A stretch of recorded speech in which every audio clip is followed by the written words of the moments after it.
குடும்பட்டி இருக்கு.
உள்கவல்லாதங்கள் உச்சியாய்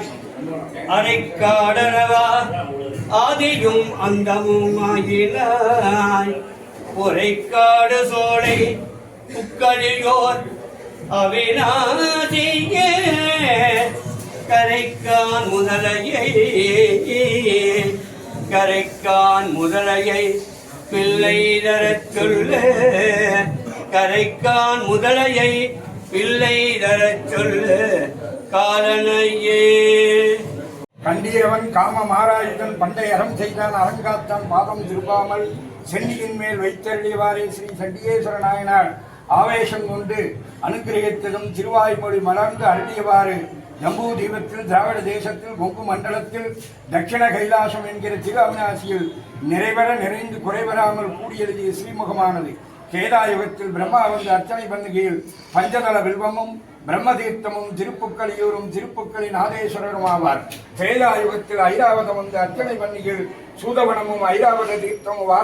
வாரணவாசீஸ்வர சுவாமியும் ஆவார். துவாபர யுகத்தில் ஜாடகை வந்து அர்ச்சனை பண்ணுகையில் சூதவனமும் சூரிய புஷ்கரணி தீர்த்தமும் தட்சிண கைலாசமும் தட்சணாஈஸ்வர சுவாமியும் ஆவார். கலியுகத்தில் நாககன்னிகை வந்து அர்ச்சனை பண்ணுகையில் புரைக்காடு சோழையும் சவுந்தரமா நதியும் காசி கங்கா தீர்த்தமும் திரு அவிநாசி அப்ப சுவாமியும் ஆவார். இப்படி அநேக சதுர்யுகம் பூஜை கொண்டு அருளிய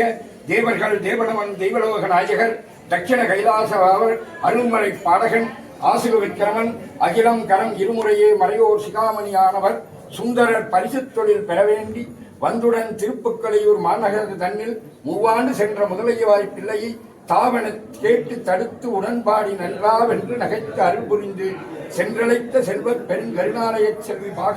பாகம் பிரியால் பராபரமூர்த்தி ஆகம புக்களையூர் அவிநாசி நாயகர் காசியிலும் வாசி தட்சிண காசி கொங்கில் வாரணவாசி கொழுந்தும் ஆவார். அஷ்ட திசையில் அதிசயப்படவே பாட்டையில் அமுது பங்களித்தவாறு வழக்கரியானுடைய மூர்த்திக்கு நிகழும் கலியுக சகாப்தம் 2025ஆம் ஆண்டு சித்திரை மாதம் 18ஆம் நாள் வியாழக்கிழமை மிருகசீரிஷ நட்சத்திரத்தில் சுவாமியானவர் சுய கங்கண தாரணம் தந்தன பேரி தாரண கலசஸ்தாபன சிங்காரோகண கொடியேற்றம் கண்டருளி விசுவாவசு வருஷம் சித்திரை மாதம் 4ஆம் தேதி பூர நட்சத்திரத்தில் வியாழக்கிழமை தண்ணீர் ஏகாதசியும் பூர்வபல்மி நட்சத்திரமும் கூடிய சுபயோக சுபதனத்தில் சாமியானவர் திவ்ய காமதீனம் வந்து திருத்தேர் ஏறி திவ்ய பிரகாரம் வந்து சித்திரை மாதம் 26ஆம் நாள் பௌர்ணமி திதியும் சுவாதி நட்சத்திரம் கூடிய சுபயோக சுபதனத்தில் சுவாமியானவர் சிதம்பர தரிசனம் கொடுத்தருளிய தேவி பிரளய கணசானந்த பட்சாக வசந்தோற்சவம் முதலிய உற்சவங்களுக்கு தங்களுடைய காரணீகாராய